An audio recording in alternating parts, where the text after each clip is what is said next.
Damo, we will get to the goings-on at the AFL in the last 24 hours. Essendon and Richmond are very much in the spotlight as well. But as we go to air tonight, there is somewhat of an update in the Elijah Hollands situation and the investigation that is ongoing. Yeah, it is, Sam, and it's just that the AFL is continuing to seek more information itself and is continuing to ask questions of the Carlton Football Club after receiving the Blues report into that situation last Friday. So, as of today, it is an ongoing inquiry being dominated and led by the AFL on the back of receiving the Carlton report. So it's an interesting update, Damo, in the sense that, you know, when it first happened on that Thursday night, the AFL were very much of the belief, or I guess the desire, Jimmy, that they didn't want it to leak into another round of footy.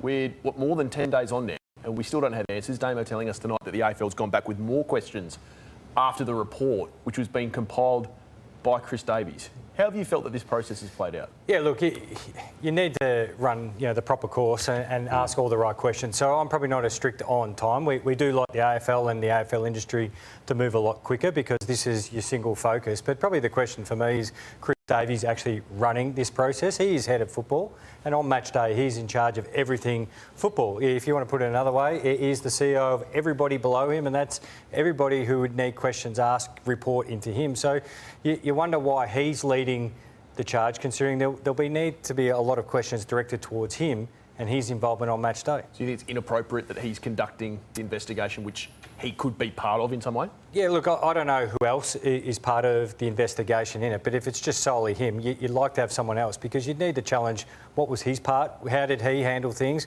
did he get information, what is the chain of command? And I'm not just making this completely about a Carlton thing because I think we all acknowledge we never want to see this happen again. So you've actually really got to test what's going on, and having a person who you're going to have to test their reasoning and thinking, who's then also writing the review, I've just got some question marks on. Yeah, I agree with Jimmy. I think it should have been an external person do this because the honesty is not going to come to someone at Carlton. The honesty will come to someone outside of Carlton where you can sit back and give exactly what you think of how it was handled, whether it be the 22 players that were there, staff members who were there, everyone, the club doctors, the physios, the integrity officer, the welfare person, everyone who can talk openly and honestly.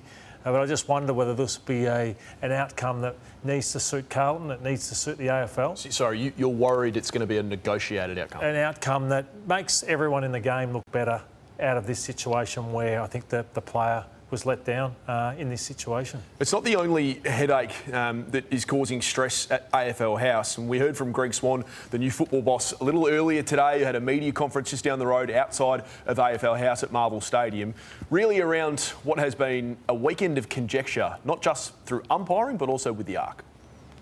Deal with the North Melbourne one first. We've had another review of that today. You can see that it was touched, so that one was incorrect. The second one with the Saints and West Coast yesterday, that's the first time that that's happened that the Ark have intervened. So when you go back and have a look at that in detail, they got that decision correct. It obviously took too long. It was 55 seconds, so it just took way too long. Stopped the game mid-game. So going forward now, the Ark won't do that. There's a balance between getting it right and a balance between sort of affecting the fabric or the flow of the game. If you take away the Ark issues, most of the feedback we've had from clubs is that the umpiring has been as good as it's been for a long time.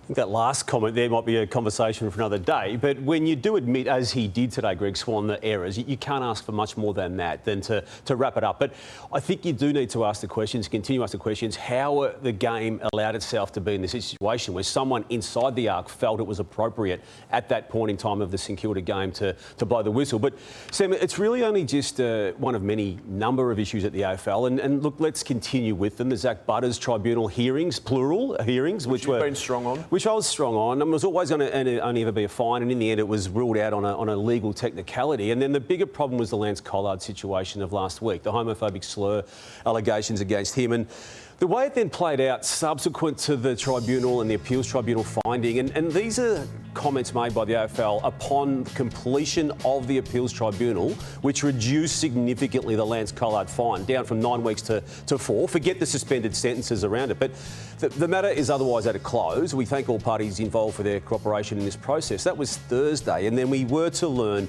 upon absorbing the statements made within the findings of the Appeals Tribunal. They've reflected further. They've reflected further, Damo, and that they specifically reject the Appeals Board reasoning when the Appeals Board said it's commonplace that players can employ language from time to time which is racist, sexist or homophobic whilst on the field. So my first question, Damo, is what's happened between Thursday's statement and Friday's statement? I feel the absorbing of the actual findings of the case. They clearly didn't read the initial findings. I wouldn't necessarily draw that line. I mean, you're probably okay to raise it as a question. They weren't happy with the outcome of the tribunal. They were dealing with a form of fury in that regard, having this second infringement, which was still found to have happened. Forget the mitigating circumstances around it all. It was still found that he did say what he was alleged to have said, and that they had the second offence being reduced to a number that was less than the first offence. That was where their initial anger was with the tribunal itself. And then obviously Will Horton, the KC who was head of that particular panel, was removed of his duties the following day on the Saturday in a decision that was distributed to media on that particular day. You quite literally, Jimmy, couldn't make this stuff up. Like you couldn't write a bad comedy skit without happening in it. No, and I highlighted this last week. If you can't use this moment and the previous moment with Zach Butters and previous MRO issues we've had as a starting point to actually go and have a look at the way we're doing it, because we can't be comfortable with this whole process. I've heard you, Damo, talk about it, why we've got an appeals tribunal when the actual appeal is at the tribunal. Now, we've already highlighted we can change things on the run, and there's been plenty of great suggestions outside AFL House, but it seems this want that, well, that's everybody else's suggestion, we can't do anything about it. And that's not having a shot at Michael, Christian and everybody else. Actually, there is great suggestions to fix this. And I said it last week, it is not that hard. Roll the sleeves up and get it done. The specifics of the Collard finding, though, Lordo, when that was revealed for the reasoning behind it, that's okay, I'm paraphrasing what Will Horton presented as a finding, to use such racist and homophobic language in the heat of battle, it took us back to 1995, which was the origin of this anti-vilification laws, which have been operating under, which emanated out of the initial Anzac Day game. Yeah, it was embarrassing. It was embarrassing for the game, and that's why the statement had to come through. I would have loved the Commission to step in and do something. Not sure what they do at times and say, hey, we're going to appeal this one, because it was also that the players weren't fazed by the slur. So that suddenly makes it okay, does it? And even, well, it's not meant to. Yeah, under this. And even like just going back to those decisions over the weekend, who were those people that made those decisions? You know, who have we got up there, you know, watching this and calling the Rowan Marshall one back? So who are we putting in these positions to change the course of a game like that?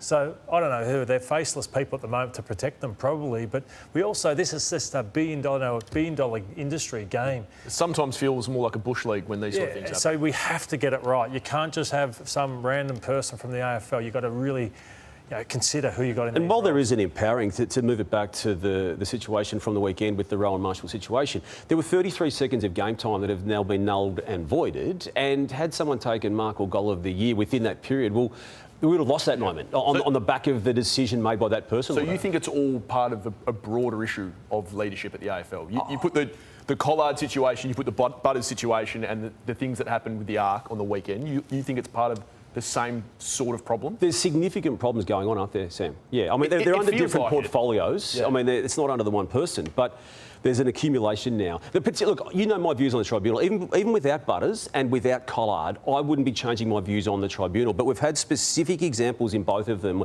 which I think illustrate the wider problem.